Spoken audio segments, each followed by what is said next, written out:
itu seakan-akan tak ada perubahan, tak ada harokah, tak ada gerakan di dalamnya. Dari awal dia diciptakan keluar dari pabrik sampai waktu yang mungkin tak terbatas puluhan tahun, itu ya seperti itu saja bentuknya, tak berubah. Tak ada ceritanya motor atau mobil itu dia semakin lama semakin tua, ya, sehingga semakin berubah fisiknya, itu tak ada, ya.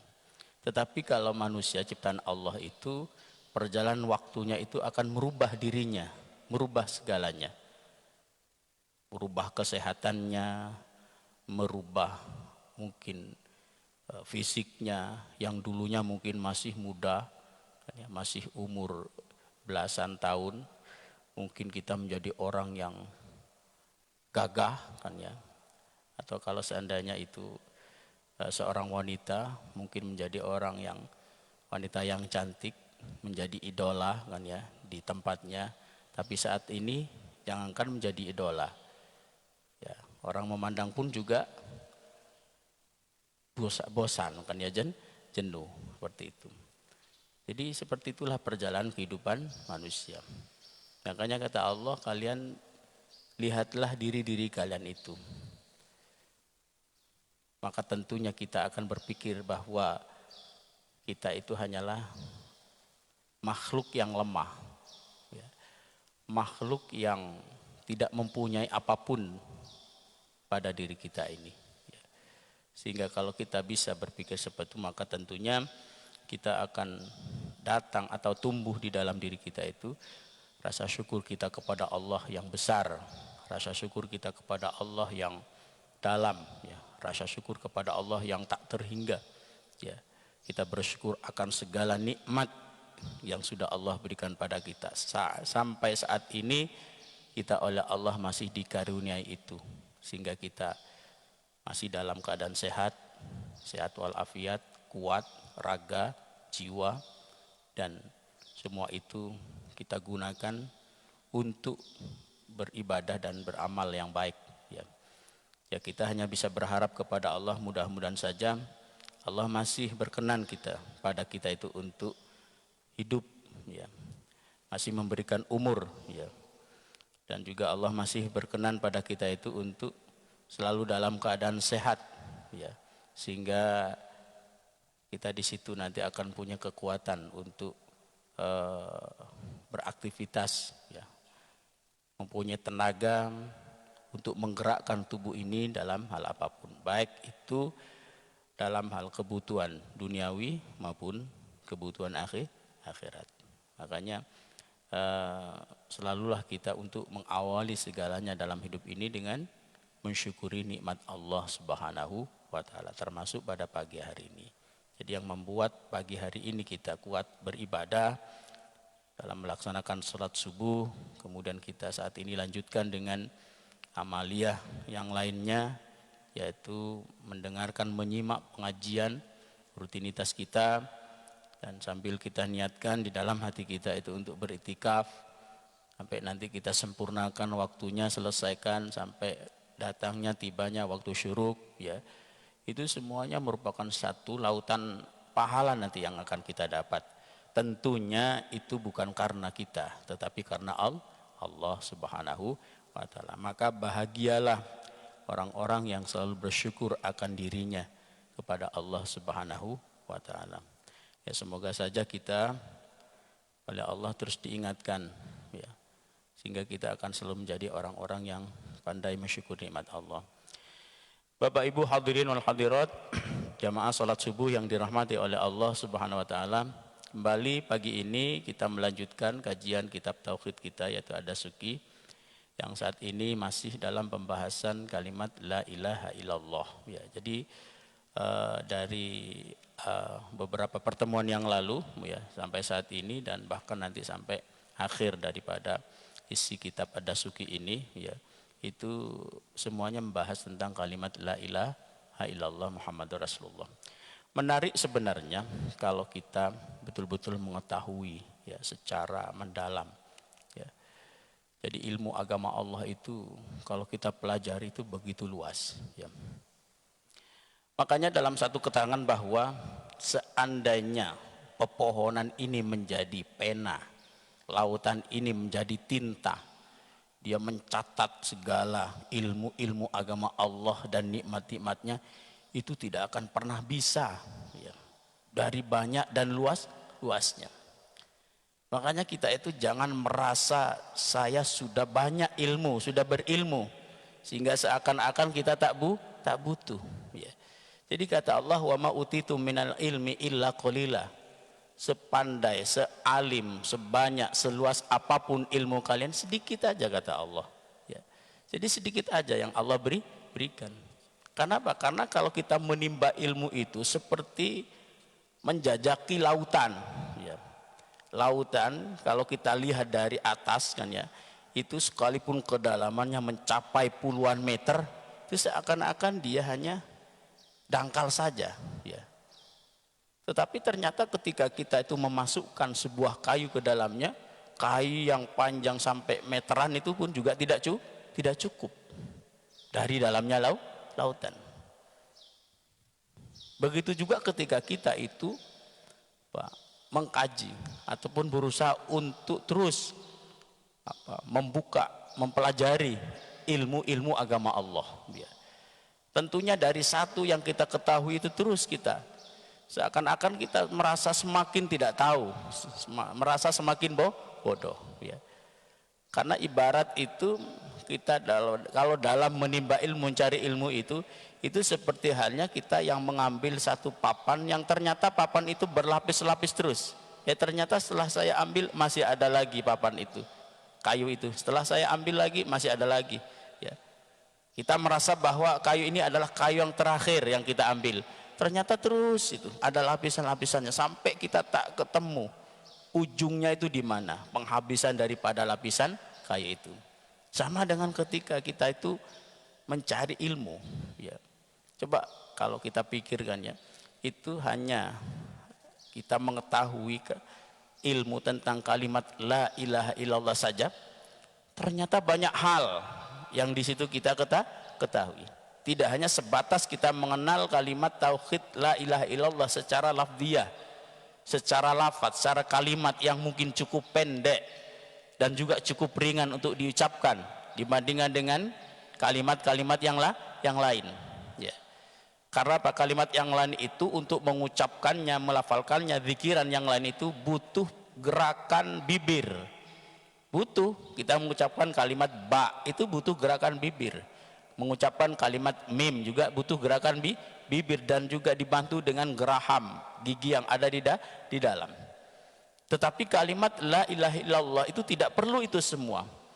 Bahkan nantinya orang yang sudah tak berdaya ya, yang sudah berada dalam kondisi sakaratul maut atau yang sudah berada keadaan naza, kalau kita sebutkan kan ya, naza itu ya di saat detik-detik malaikat akan mencabut nyawanya ya. Seperti halnya yang Allah sampaikan dalam surat An-Nazi'at, wan nazi'ati gharqa, kata Allah, demi malaikat yang nazi, yang mencabut nyawa seseorang itu dengan begitu keras dan dahsyatnya. Jadi artinya kondisi naza, kondisi sakaratul maut. Tentunya di saat kondisi sakaratul maut yang ruh itu sudah tidak ada lagi di seluruh tubuh kita ini, hanya berada dalam satu titik ya, sehingga tubuh kita ini sebenarnya sudah mati dia, karena sudah tidak bisa bergerak. Apalagi kita yang mau menggerakkan tangan dengan leluasa, dengan bebas, mengangkatnya ke kanan dan ke kiri ataupun mengangkat kaki ya. Sedangkan mata saja itu sudah tidak lagi kita mampu untuk menggerakkan. Di saat kita sudah berada malam yughargir, kata Allah, selagi nafas itu dia sudah berada pertengahan antara tenggorokan dengan tubuh ataupun jasad yang lainnya ya. Jadi sekalipun kita sudah berada di kondisi seperti itu, sudah tak berdaya kita ya, kita sudah tidak bisa lagi untuk mengangkat tubuh ini ya, tetapi lisan ini masih mampu untuk mengucapkan kalimat la ilaha illallah. Lidah kita ini yang di dalam ya, yang kita sering sebut-sebut lidah tak bertulang ya, memang tak ada tulangnya. Kalau seandainya lidah bertulang tentunya kita tak bisa ngomong, karena tak bisa melenturkan sesuka kita, menggerakkan sesuka kita. Jadi hanya dengan lidah ini, sekalipun anggota tubuh kita, terkhusus anggota tubuh yang ada di muka ini, di mulut ini, di lisan ini, termasuk yang ada di dalamnya, itu sudah tidak lagi untuk kita gerakkan dalam mengucapkan kalimat pikiran apapun. Ternyata kalimat la ilaha illallah itu dimudahkan oleh Allah untuk diucapkan. Jadi kalimat yang luar biasa sebenarnya, ya. Makanya kalau kita memahami kalimat ini sungguh kita akan menemukan luasan samudra ilmu yang luas tentang kalimat la ilaha illallah. Makanya di dalam pembahasan kitab ini, itu pembahasan kalimat la ilaha illallah itu tidak hanya terhenti, kan ya, tidak hanya terhenti kita mengenal, disampaikan di sini akan bahwa ada kalimat yang mewakili semua sifat wajibnya Allah, dari wujud, qidam, baqa, mukhalafatul hawadith, qiyamu binafsi, wahdaniyat, qudrat, iradat, ilmu, hayat, sama, basar, kalam, qadiran, muridan, aliman, hayyan, sami'an, basiran, mutakal, liman, yang harus diketahui oleh setiap orang yang mengaku dirinya beriman kepada Allah. Kalau seandainya tidak mengetahui itu, maka imannya diragukan menurut sebagian ulama mutakallimin, ya. Dan semuanya itu sifat wajibnya Allah yang 20 dan juga sifat mustahilnya Allah yang 20 sebagai perlawanan daripada sifat wajib itu terangkum di dalam kalimat la ilaha illallah. Makanya di sini pembahasan kalimat tauhid la ilaha illallah itu begitu luas, ya. Dia melebar pembahasannya, ya. Tidak hanya di awal-awal dia membahas tentang masalah cara baca kalimat la ilaha illallah, baik itu secara tajwidnya maupun secara i'rabnya, kan diatur, kan ya. Secara i'rabnya sudah jelas bahwa di situ la ilaha, ilahnya dibaca fathah, tidak ilahun, tidak menggunakan tanwin sekalipun isim nakirah, kan ya, karena ada tujuan-tujuan tertentu, ya. Kemudian di situ illallahnya, Allahunya bisa dibaca Allahu, dibaca dhamma, dan juga bisa dibaca Allah, dibaca fathah, ya. Menurut beberapa pendapat ulama, menurut Imam Syibawe itu dibaca Allahu karena mengikuti keaslian yang ada di dalam Al-Quran. Di dalam Al-Quran itu semuanya yang ada kalimat la ilaha illallah, baik kalimat lafaz terakhirnya yang berupa Allah itu tidak langsung berupa lafaz Allahnya, tetapi berupa kalimat pengganti atau yang disebut dengan isim domer, entah itu ana ataukah huwa yang sering Allah gunakan dalam Al-Quran. Itu semuanya pasti dibaca dhamma seandainya dirangkai dengan kalimat-kalimat yang lain. Tentunya kalimat yang lain itu dia akan ngikut pada harokat yang pertama, yaitu kalimat Allah, ya. Sehingga ketika kita gunakan untuk dalam sholat, wal hayyul qayyumu wa atubu ilaih, ya, menurut Imam Syibawe. Tapi menurut imam yang lain itu, ya, bahwa lafaz Allahnya itu dibaca fathah, dibaca nasab, baik berupa apapun itu bentuknya kalimatnya, baik berupa isim domer ataupun kata gantinya, baik huwa maupun ana, ya, itu dibaca nasab. Apalagi nanti berupa langsung berbentuk lafaz zahir, yaitu Allah, la ilaha illallah. Sehingga juga mempengaruhi pada kalimat-kalimat rangkaian bacaan-bacaan yang ada di setelahnya itu, ya. Kalau dibaca fathah, ya tentunya rangkaian bacaan yang ada setelahnya dibaca fathah, wal hayyal qayyumah, ya. Itu adalah merupakan satu pendapat ulama, ya, ya, antara Imam Syibawi dan imam yang lainnya. Nah, ini dalam pembahasan i'rabnya, tajwidnya. Hingga tajwidnya di situ juga kan diatur, kan ya. Cara memanjangkan kalimat la itu tidak melebihi daripada 6 harokat. Batasan akhir mat yang ada di dalam Al-Quran itu 6 harokat, tidak boleh lebih daripada itu. Dan juga batasan minimalnya itu adalah 2 harokat, dan tidak boleh kurang daripada itu. Karena kalau kurang daripada itu sudah tidak lagi bisa disebut sebagai mat tobi'i, batasan minimal. Atau kalau lebih sudah tidak bisa lagi disebut sebagai mat yang batasan maksimal, entah itu nanti mat arid li sukun ataupun mat jais munfasil, kan ya, dan sebagainya. selain daripada mat tobi'i, sampai diatur sedemikian rupa ya. Berarti menunjukkan bahwa kalimat la ilaha illallah adalah kalimat yang sangat istimewa, bahkan yang teristimewa di sisi Allah SWT. Dan pagi ini kami akan menyebutkan, kami akan menyampaikan, akan membacakan di dalam kitab ini pembahasan tentang keutamaan. Jadi di samping kemarin kita mengetahui i'rabnya, cara bacanya, kemudian penggunaannya kan ya. Dan kalimat la ilaha illallah itu juga menjadi satu dasar utama, menjadi syarat kunci utama bahwa seseorang dia bisa dinyatakan sebagai orang Islam, bisa dinyatakan sebagai orang mukmin. Tentunya bagi yang kafir kalau pernah terucap dari lisannya kalimat la ilaha illallah. Sekalipun di situ ada perbedaan ulama kan ya. Antara ulama yang mengatakan bahwa sekalipun orang kafir ya dia tidak pernah mengucapkan kalimat la ilaha illallah secara zahir, secara nyata dari lisannya untuk biar bisa dia masuk ke dalam agama Islam, bisa dikatakan sebagai mukmin, sampai akhirnya dia mati secara tiba-tiba. Tidak mengucapkannya itu karena dia tidak bisa, tidak sempat dan tidak bisa, padahal dia bisa kalau mengucapkan, tetapi di dalam hatinya sudah menyimpan keimanan, maka cukup dengan itu orang itu bisa dikatakan sebagai orang yang mukmin ya. Sekalipun secara zahir belum pernah kita lihat orang itu mengucapkan kalimat la ilaha illallah, tetapi kalau di dalam hatinya sudah menyimpan akan bahwa tidak ada Tuhan selain Allah, ternyata satu-satunya Tuhan itu adalah hanyalah Allah, maka orang itu sudah bisa dikatakan sebagai orang beriman, seperti yang kami sampaikan, kami bahas di pertemuan yang lalu. Contohnya siapa? Abu Thalib. Abu Thalib selama hidupnya belum pernah mengucapkan la ilaha illallah, tetapi dia percaya akan Tuhan bahwa Allah, dia percaya bahwa ponakannya Muhammad sallallahu alaihi wasallam adalah utusan Allah, sampai akhirnya dia meninggal.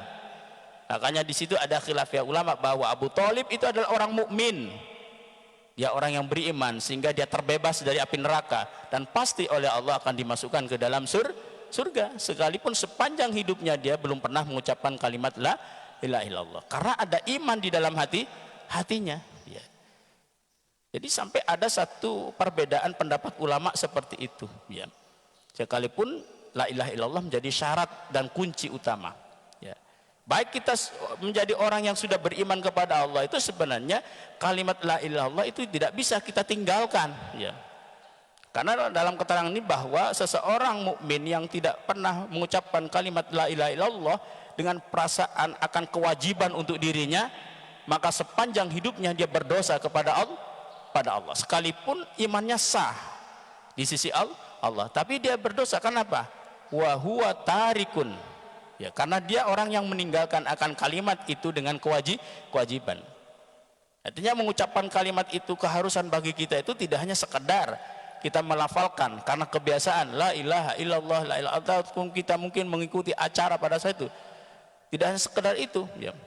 Tetapi harus ada satu kalimat saja yang kita ucapkan, memang betul-betul kita meyakini ini adalah kewajiban bagi kita sebagai orang beriman. Itulah yang diterima oleh Allah, itulah yang sah ya dalam keimanan kita kepada Allah Subhanahu wa taala. Dan pagi ini akan membahas tentang keutamaan daripada kalimat la ilaha illallah Muhammadur Rasulullah.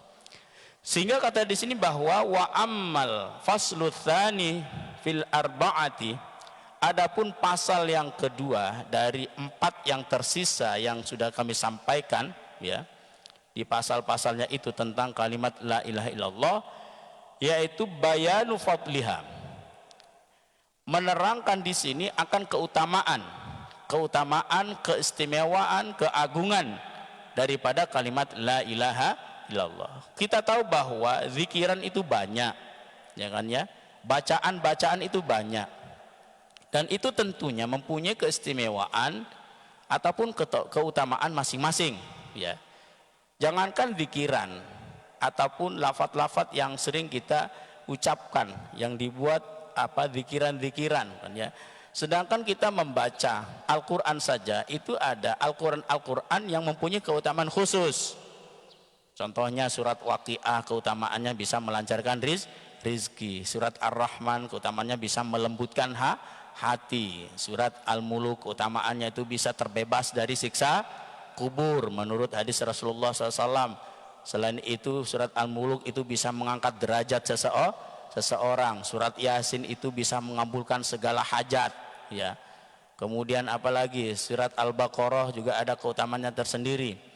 Bahkan surat Al-Baro'ah itu keutamaannya juga, kalau kita bacakan pada orang yang sedang kesurupan maka dia akan segera sembuh, karena setan yang mempengaruhi dirinya itu dia tidak akan pernah bisa bertahan ketika mendengar bacaan surat Al-Baro'ah, ya.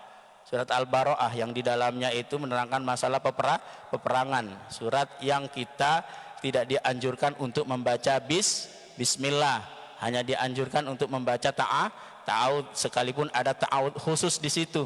Tapi cukup dengan ta'awud yang kita bisa saja itu sudah bisa. A'udzubillahi minasyaitonirrajim.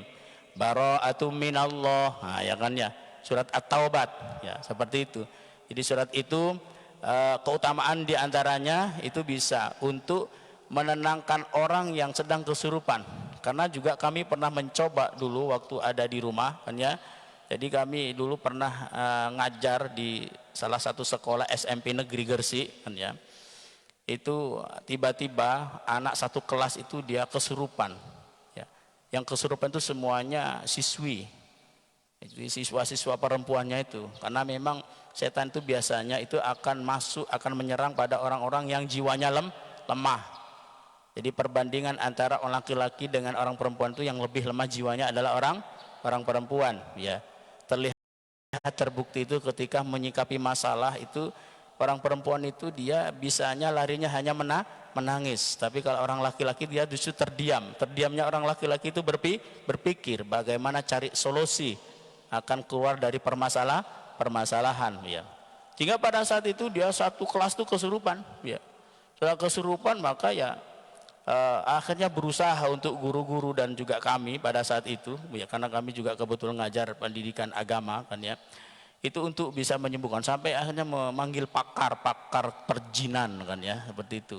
Orang yang ahli di bidangnya, yang juga bisa berkomunikasi. Ketika ada orang yang kesurupan langsung diajak komunikasi. Assalamualaikum, kan. Karena untuk assalamualaikum itu ya fungsinya itu juga macam-macam. Kalau orang mengucapkan salam assalamualaikum warahmatullah, berarti itu menunjukkan bahwa orang itu sedang berceramah. Kan tak mungkin orang ceramah assalamualaikum, kan tak mungkin, kan ya. Harusnya ya salamnya itu lebih sempurna, ya. Tapi kalau ucapan salamnya itu assalamualaikum, nah itu berarti menunjukkan itu dia bertamu ke rumah seseorang. Nah, tapi kalau ada orang yang dia mengucapkan salam assalamualaikum lagi menerapi orang yang kejinan, nah, kan ya.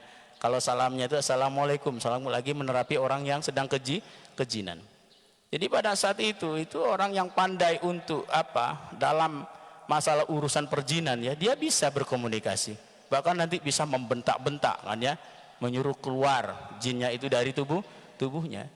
Ternyata surat At-Taubat ataupun surat Al-Baro'ah yang disebut oleh ulama, kan ya, itu juga bisa mampu mengeluarkan jin dari tubuh seseorang.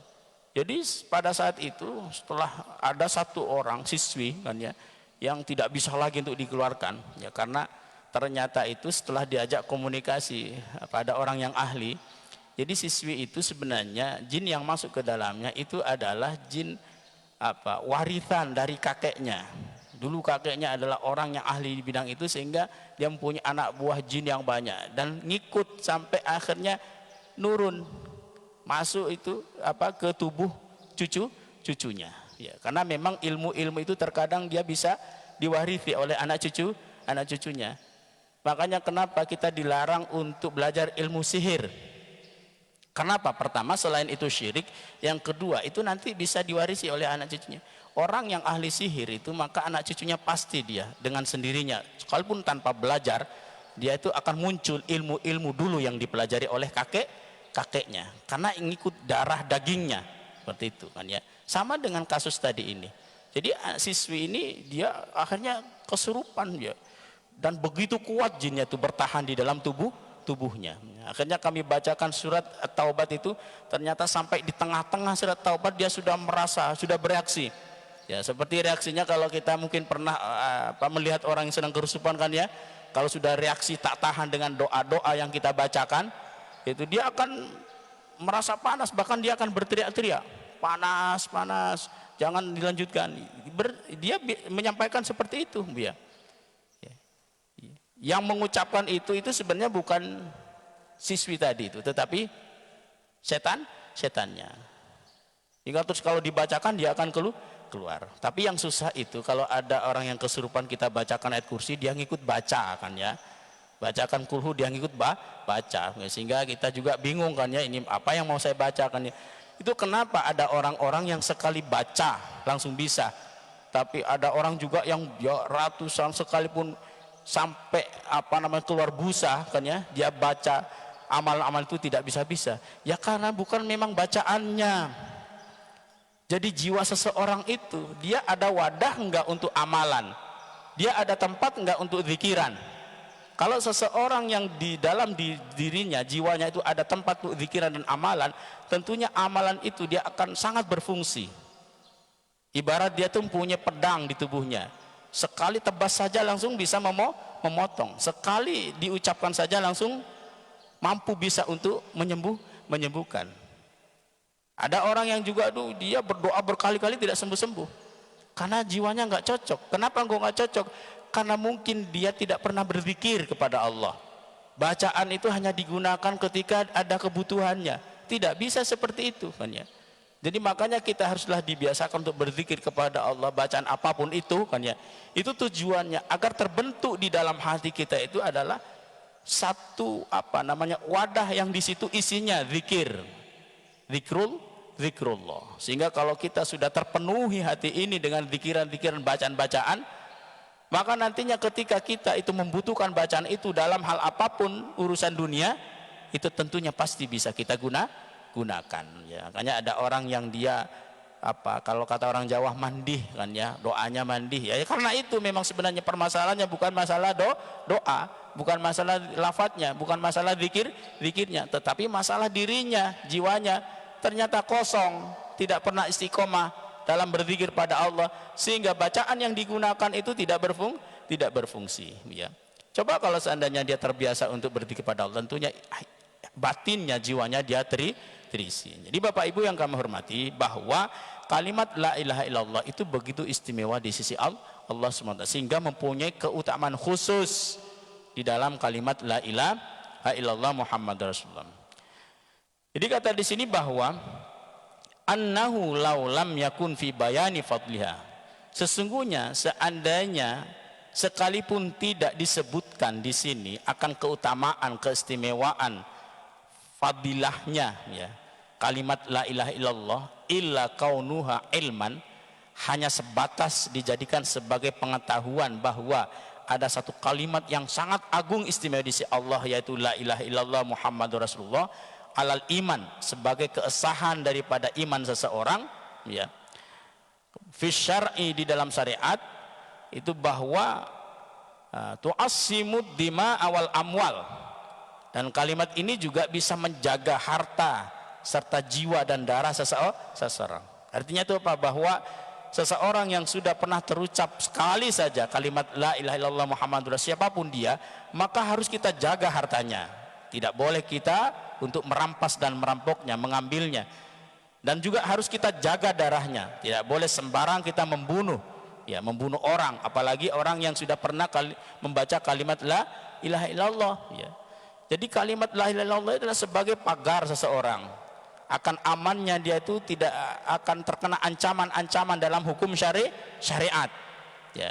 Yang seharusnya orang itu kalau seandainya dia orang murtad, orang kafir kan ya, itu kan kalau dalam dalam agama itu kan, apalagi dia kafir dzimmi, maka halal dia darahnya untuk kita bunuhnya, kalipun kita harus mengikuti aturan undang-undang ya.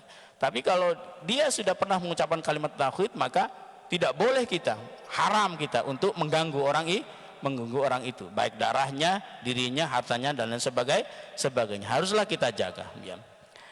Kemudian kata di sini bahwa illa bihaqqiha, kecuali semuanya itu dengan haknya, kebenaran kalimat la ilaha illallah. Wa qaulul imanil kafir mu'minan, dan adanya keimanannya orang kafir dengan kalimat la ilaha illallah itu akan menjadi orang yang beriman kepada Allah Subhanahu wa taala, ya.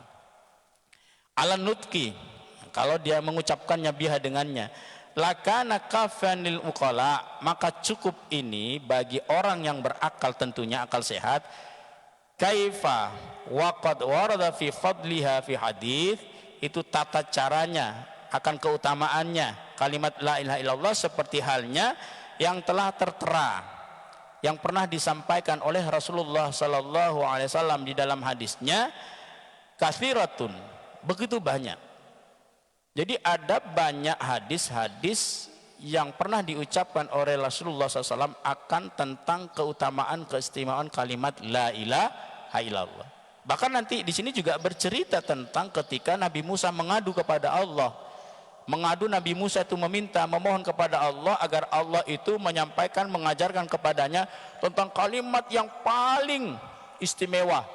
Ya, apa sebenarnya ya Tuhan? Saya sudah berzikir dengan banyak kalimat ini sepanjang hidup saya ini, tapi saya belum menemukan, kata Nabi Musa, kalimat yang paling istimewa di sisimu. Sehingga Allah pun juga menjawab, kalimat la ilaha illallah adalah kalimat la ilaha illallah, ya. Jadi kata di sini bahwa banyak sekali di dalam hadis-hadis itu yang menyampaikan Rasulullah akan keutamaan kalimat la ilaha illallah Muhammadur Rasulullah. Wa fiha, dan diantaranya qaul Rasulullah SAW, yaitu hadisnya Rasulullah SAW, ucapannya Rasulullah, perkataan Rasulullah, afdalu ma qultuhu ana wan nabiyuna min qabli la ilaha illallah, yaitu sesuatu yang paling utama yang saya ucapkan, yang saya jaga, kata Rasulullah, baik yang dijaga oleh para nabi-nabi sebelumnya, itu kalimat la ilaha illallah. Jadi semuanya nabi, dari Nabi Adam sampai Nabi Muhammad, itu hanya satu yang dibawa, kalimat tauhid, ya. Mereka itu hanya membawa satu misi, yaitu membawa kalimat tauhid, hanya membawa satu bekal, yaitu bekal kalimat tauhid. Dengan kalimat itu, dengan bekal itu, maka mereka akan mampu untuk mengajak semua umatnya, kaumnya itu untuk beriman kepada Allah. Jadi kata Rasulullah bahwa sesuatu hal yang saya ucapkan, yang saya istimewakan di dalam lisanku ini, dan juga yang sering diucapkan, yang dibawa oleh para nabi dan rasul yang lainnya, yaitu kalimat la ilaha illallah Muhammadur Rasulullah. Jadi keutamaan kalimat la ilaha illallah itu melebihi daripada kalimat-kalimat yang lainnya. Bapak Ibu yang kami hormati, karena waktunya sudah masuk ke syuruk, ya. Semakin maju saja waktu syuruk ini dan juga waktu-waktu yang lainnya, ya, sehingga kita harus betul-betul bisa menjaga waktu, ya, terutama waktu dalam beribadah, ya. Mungkin ini bisa kita sempurnakan akan keutamaan fadilahnya kalimat la ilaha illallah di pekan dan pertemuan berikutnya, ya. Mudah-mudahan saja iman kita selalu terjaga, dijaga oleh Allah Subhanahu wa taala. Mari kita tutup majelis ini dengan kita berdoa kepada Allah Subhanahu wa taala. Bismillahirrahmanirrahim. Alhamdulillahirabbil alamin. Allahumma salli ala sayyidina Muhammadin. Allahumma amin. Allahumma anta rabbuna la ilaha illa anta alaika tawakkalna wa anta rabbul arsyil azim. Ma syaa Allahu kana wa ma lam yasha lam yakun, wala haula wala quwata illa billahil azim. Na'lamu anna Allah ala kulli syai'in qadir wa anna Allah qad ahata bi kulli syai'in ilma. Allahumma inna na'udzubika min syarri nafsi wa min syarri kulli dabbatin anta akhidhun bi nasiyatiha. Inna rabbi ala siratal mustaqim. Allahumma anta rabbuna la ilaha illa antal ghawthu aghithna ya Allah, aghithna la ilaha illa anta subhanaka inna kunna minal zalimin. La hawla wa la quwata illa billahil azim. Khalisna minan nari bi kalimati la ilaha illallah Muhammadur Rasulullah sallallahu alaihi wasallam. Allahumma anta ghaffar ya Allah, ighfir lana dhunubana wa liwalidayna warhamhuma kama rabbayana saghira wa li jami'il muslimat min al-ahli Muhammad. Allahumma ja'al jam'ana hadza jam'an marhuma wa tafarruqana min ba'di tafarruqan ma'suma. Allahumma ya Fattah iftah lana abwabal baraka war rahmah fi hadzal sabah waftah lana abwabal maghfirah wan ni'mah fi hadzal yaum waftah lana abwabal jannah ya Allah fi umurina hadza ya Allah ya Rahman ya Rahim.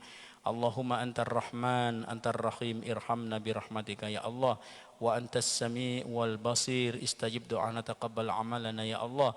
Ya Hannan, Ya Mannan, a'tina ma qad sa'alna ya Allah.